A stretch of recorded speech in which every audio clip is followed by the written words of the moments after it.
This video is not intended for children, so if you're a little kid, you might want to skip out on this one. Okay, time for the video.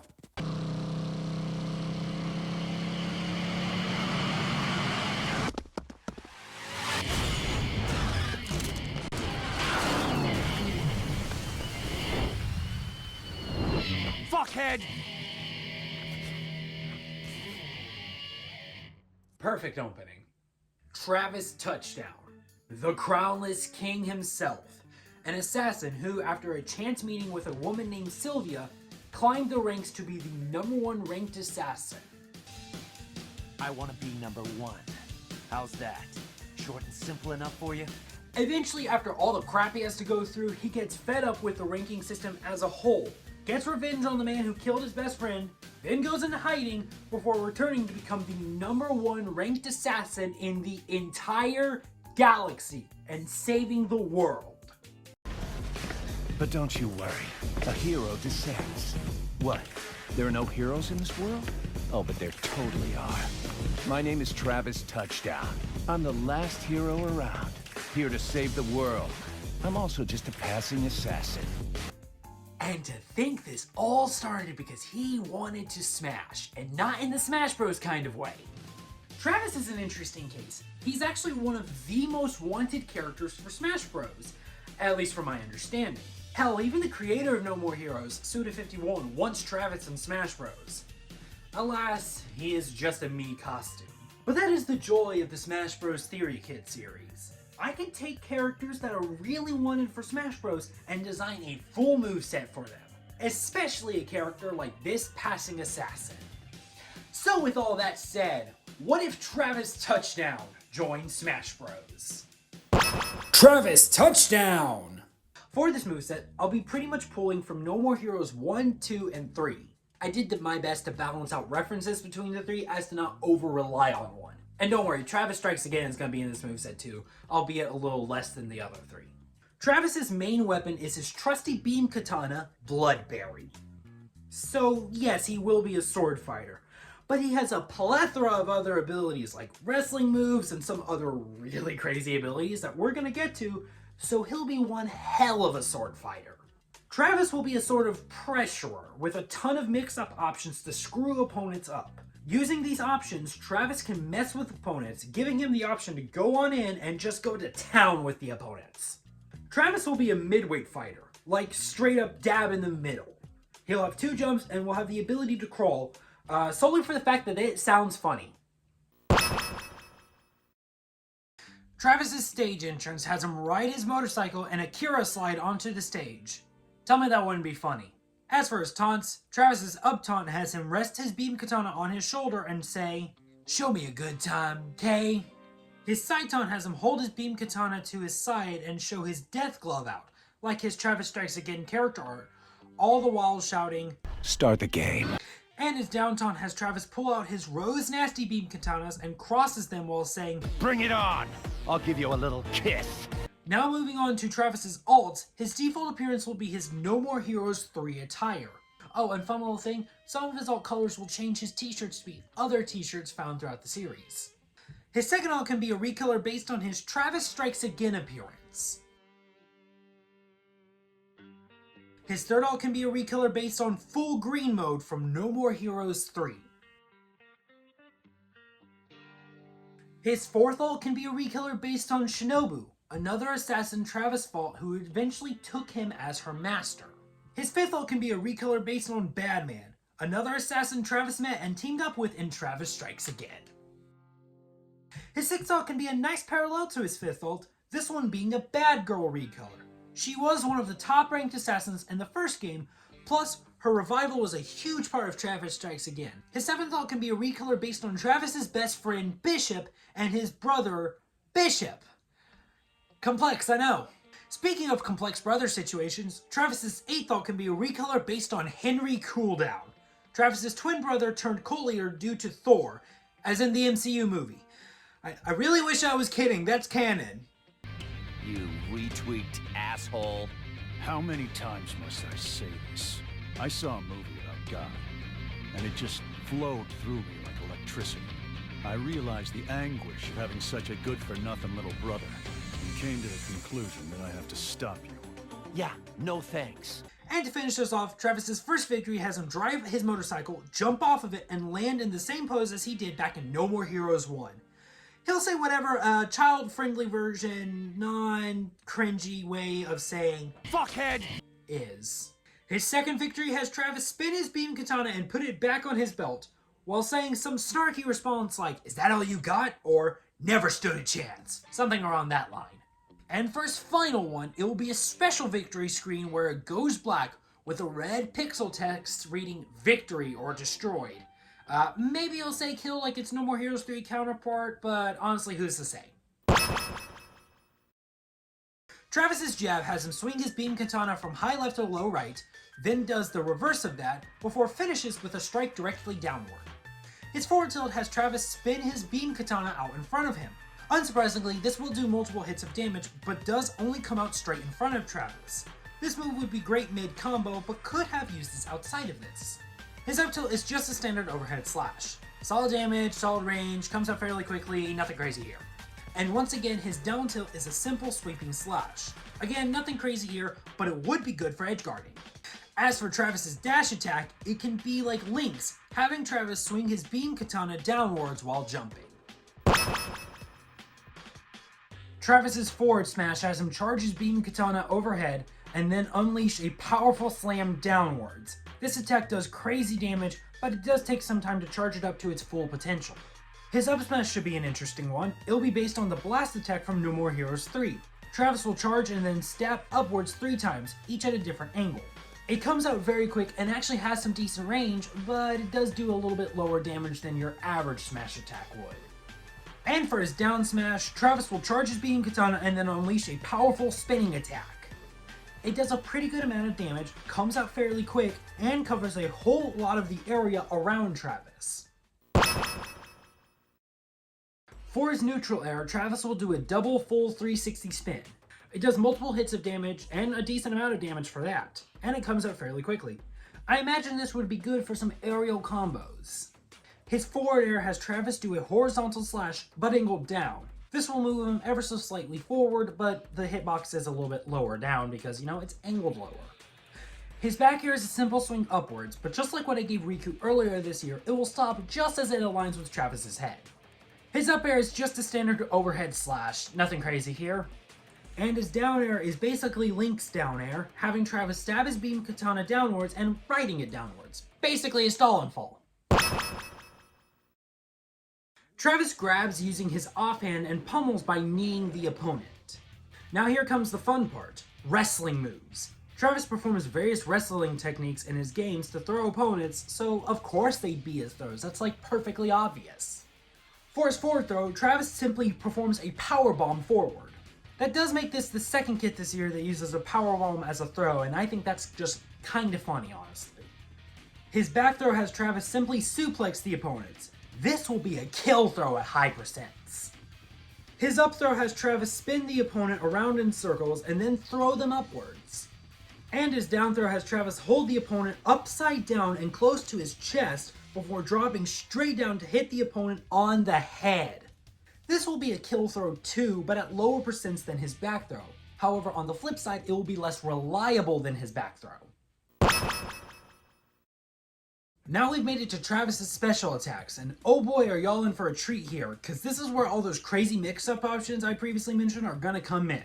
So with that all said, Travis? It's game time! For Travis's neutral special, it'll be a device he first obtained in Travis Strikes Again, and then it reappeared in No More Heroes 3, the Death Glove.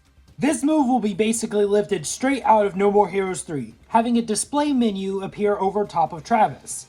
There's 4 options total, each one corresponding with a cardinal direction. Down gives you Death Kick.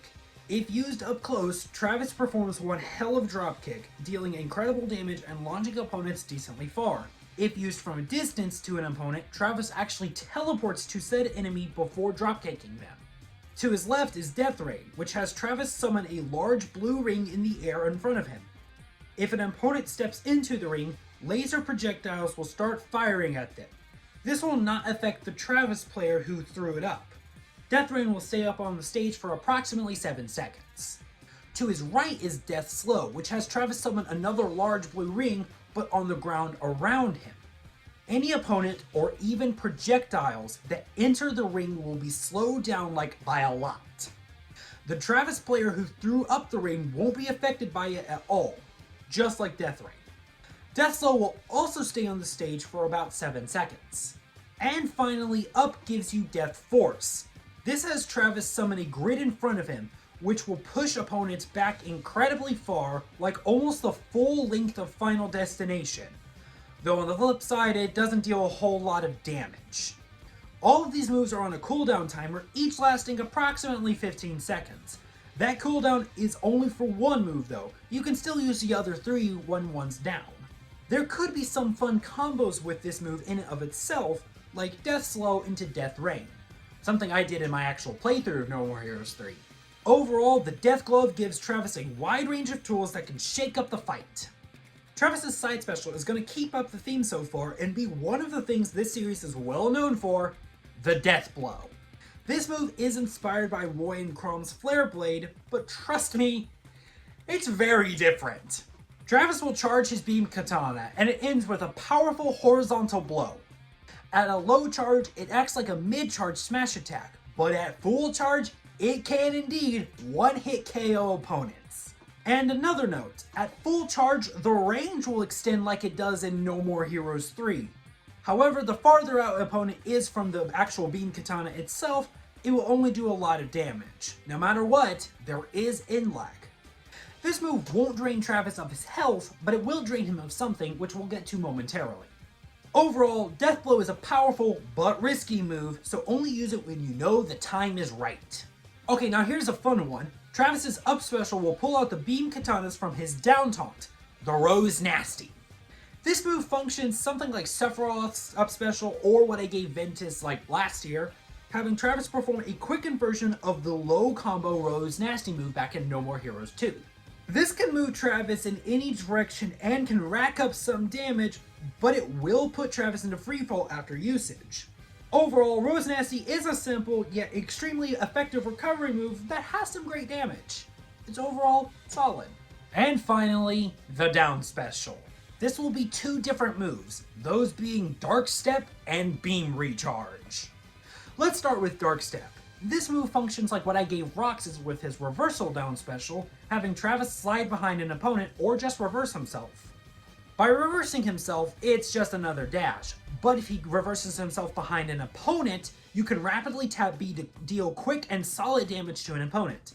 However, you don't have to. You can follow it up with anything. As for Beam Recharge, well, this is where Travis's gimmick comes in. On his HUD, there will be a battery. By landing hits with the beam katana, it will lose battery like in No More Heroes. Some moves will drain more if they connect, like his smash attacks or, as previously hinted to, his side special.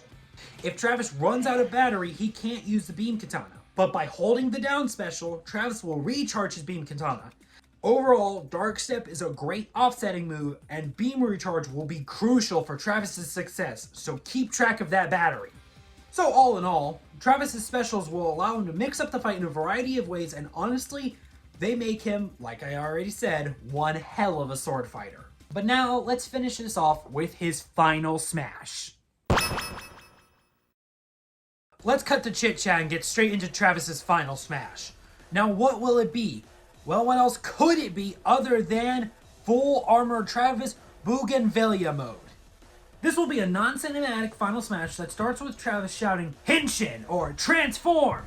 They're interchangeable, so it doesn't really matter which happens, and becoming Full Armor Travis. He then flies off behind the stage and transforms into Full Armor Travis Bougainvillea mode. I really hope I'm saying that right. He'll then start firing off missiles while flying around backstage before coming back onto the stage and firing a giant laser beam directly forward, launching opponents insanely far. This attack just does a lot of damage, like a lot. Plus, the final laser will launch opponents very far, as I previously said. If opponents are at high enough damage and get hit by the laser beam, well, chances are they're gonna get KO'd. Overall, Full Armor Travis Bougainvillea mode is really just one badass final smash and one hell of a way to finish off the Travis Touchdown Smash Kit.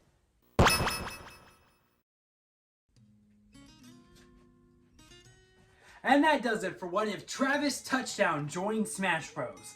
The first ever viewer-requested Smash Kit. Woo! With that said, before I get on to the other outro stuff real quick, I'm going to go ahead and show this here. Thank you to Nintendo26 for recommending this kit. Oh, I was having a hard time deciding whether I wanted this at the beginning or the end or in between. I don't know. I don't know where to put the thank you part, so leave a comment down below what you think. And maybe I'll apply that to the next Smash Kit. Because the next Smash Kit's another viewer requested kit. Just a little bit of a spoiler. But anyways, let's talk about Travis Touchdown. Travis is powerful. There is no denying that. He is straight up just a busted power... No, he's not busted, but he's insanely powerful. Yes, he's got his cooldown mechanic for, or the cooldown timer for the neutral special. And he's got very committal moves like Smash Attacks, usually committal, but also side special. Ooh. He's got a lot of options, though. The biggest problem with Travis as a fighter, it's not a problem, it's balancing sake, I guess, technically. But anyways, it's the battery. You gotta keep track of that. There is no denying that. I said it, I know I said it in the segment, but like, if you don't keep track of the battery, you lose out on almost your entire moveset. Let me do the math real quick. What do you get? You get the entire grab section, and neutral special, and technically part of down special. And that's it. So you keep track of that battery. This is what Travis gets for, getting a beam katana off an auction. All in all, I'm glad I did Travis. Okay, that sounded like I'm saying I wasn't going to do him. I was going to do him just at a later time. I went ahead and started working on his kit though, so I can have it in a backlog. Because yes, I plan kits out now.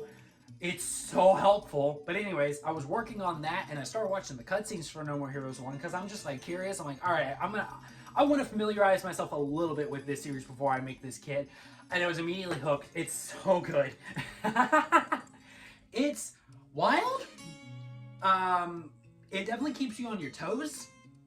As you've seen from at least the Henry bit from earlier. But at the same time, Kingdom Hearts is my favorite series ever. I'm kind of used to just wild plot lines. Me?